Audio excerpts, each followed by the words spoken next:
Официально Гурбангулы Бердымухамедов – бывший президент Туркмении и председатель Народного маслихата Туркменистана. Однако в действительности он правитель с неограниченной властью, указы и запреты которого держат в страхе все население. Бердымухамедов возглавляет одну из самых строгих диктатур, которую порой сравнивает с Северной Кореей. Этот эксцентричный лидер имеет множество хобби, пишет книги, читает рэп, учит чиновников заниматься спортом, однако не успевает выполнить свою главную задачу – обеспечивать благополучие своему народу. Каждый вечер туркменское телевидение почтует народ бесконечными рассказами о том, что сделал правитель, обладающий многими талантами. То он листает бумаги за столом, заваленными пучками лекарственных трав и растений, то бренчит на гитаре вместе со своим внуком Киримгулы. Ведущий объясняет, что глава государства заканчивает свою очередную книгу о растениях. Если верить выпускам новостей, то Бердымухамедов – великолепный водитель гоночного автомобиля, игрок в гольф, автомеханик, велосипедист, меткий стрелок, любитель собак и коней, носящий официальный титул народного коневода.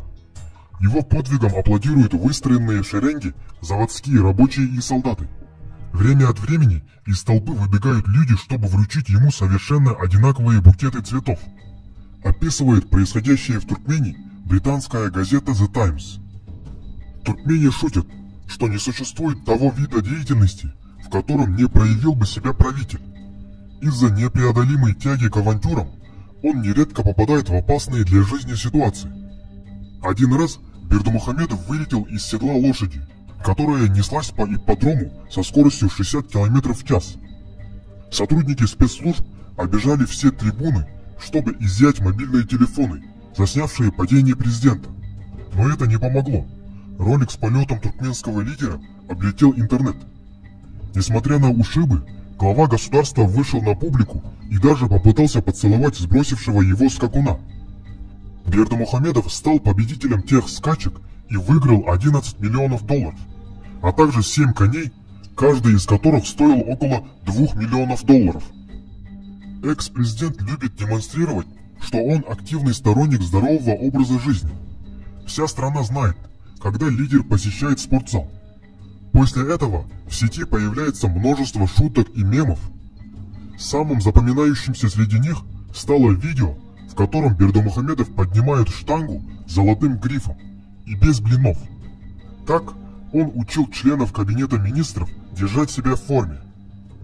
Спортом Гурбангулы занимается с детства. В 15 лет он стал чемпионом страны по вольной борьбе.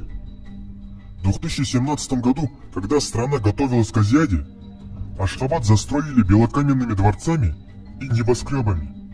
Бердымухамедов лично проверял чертежи, вносил в них правки, ругал подрядчиков, посещал строительные объекты. Особое увлечение президента – музыка. Он играет на клавишных и струнных инструментах, сочиняет песни.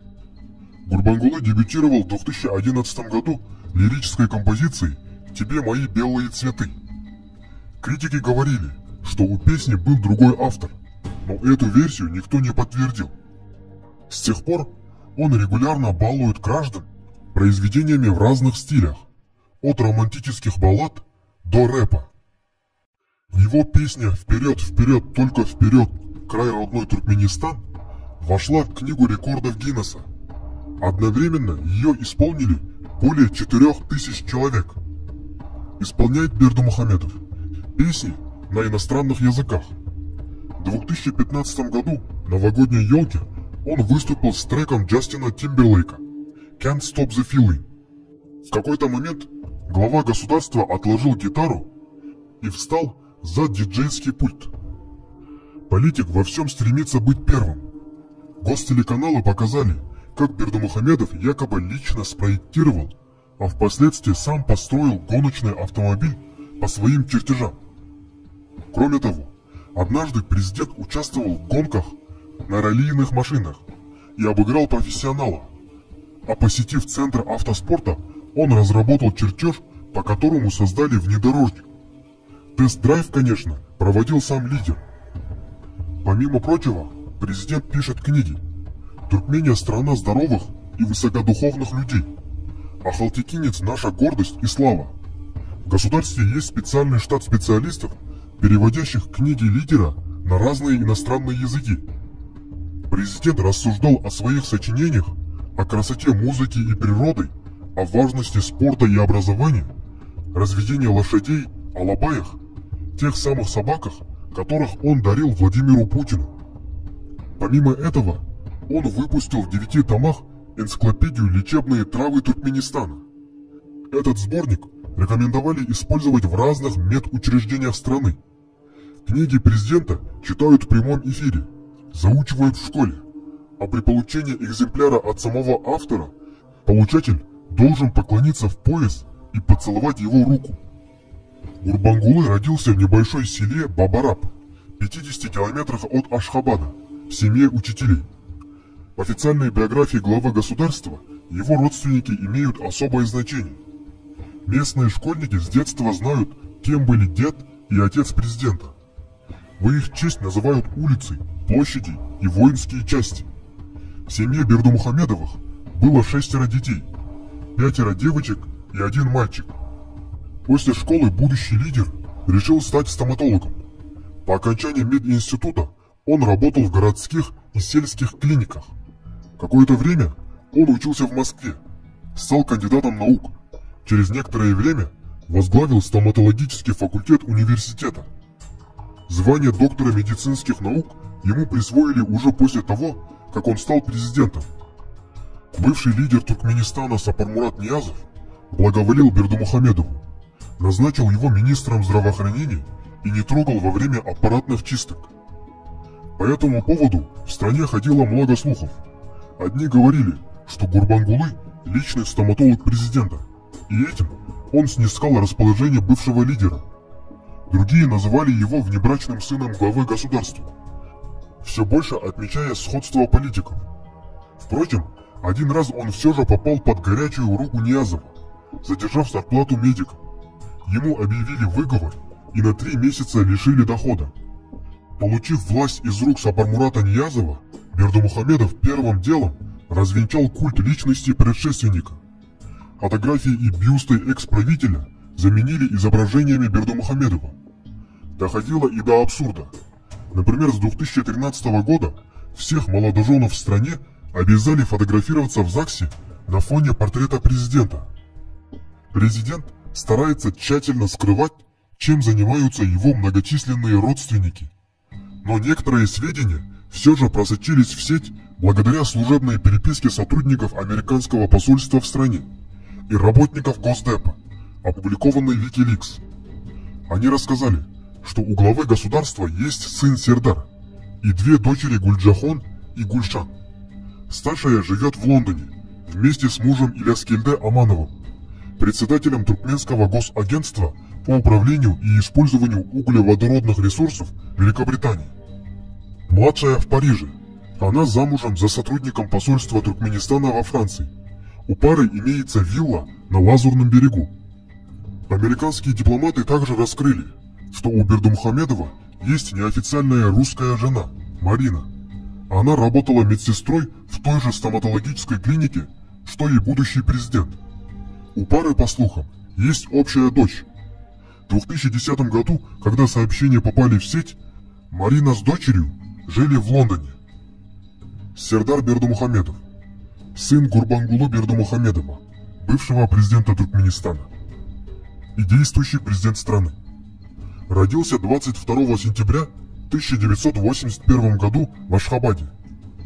Сердар начал свою карьеру в сфере дипломатии и государственного управления, занимая различные должности. К 40 годам он построил головокружительную карьеру. Инженер по образованию. Он успел стать доктором наук, подполковником, заслуженным тренером страны, депутатом парламента и замминистра иностранных дел. Среди ключевых этапов его карьеры с 2016 года назначен заместителем министра сельского хозяйства и охраны окружающей среды. С 2017 года депутат парламента Туркменистана. С 2019 года министр промышленности и строительства. С 2021 года вице-премьер и председатель высшего контрольного органа. 12 марта 2022 года избран президентом Туркменистана, набрав более 72% голосов. Сестры президента тоже получили довольно высокие посты. Например, одна из них, Гульнабад, глава Национальной организации Красного полумесяца. При этом особое место в сердце президента занимает его внук Керимгулы, сын старшей дочери Гульджахон. Они часто появляются на публике вместе, читают рэп или катаются на лыжах. Центр по исследованию коррупции и организованной преступности выяснил, что и племянник президента Хаджимурат Реджепов живет на широкую ногу. Журналисты и сотрудники организации обратили внимание на то, что родственник главы государства получил многомиллионные контракты на импорт продовольствия, несмотря на то, что у него не было опыта в этой сфере. В соцсетях Реджепова периодически проскальзывает его увлечение роскошью и информация о его дорогостоящих поездках за рубеж. После заключения одной из сделок дизайнер интерьера выставил видео с трехэтажным особняком, который предположительно принадлежит Реджепову. Ролик впоследствии удалили. Утонченным вкусом славится и сам президент. Например, в 2013 году на свой день рождения он пригласил Дженнифер Лопес. Кроме того, он запретил ввозить в страну черные автомобили, заявив, что этот цвет приносит местным жителям несчастье. Для себя он выбрал белый Mercedes G-класса, тюнингованный по особому заказу. Если верить официальным данным, то Туркмения – страна обильных урожаев, мраморной архитектуры и доброжелательной власти. На самом же деле, она все более напоминает диктатуру, попавшую в тиски экономического кризиса. В Туркмении сложилось тяжелое экономическое положение. К тому же, страна считается самым коррумпированным государством Центральной Азии и одной из самых коррумпированных стран мира, занимая 165 место из 180. Критики небезосновательно удивляются, когда при таком насыщенном образе жизни Бердымухамедов успевает выполнять свою главную обязанность – служить народу.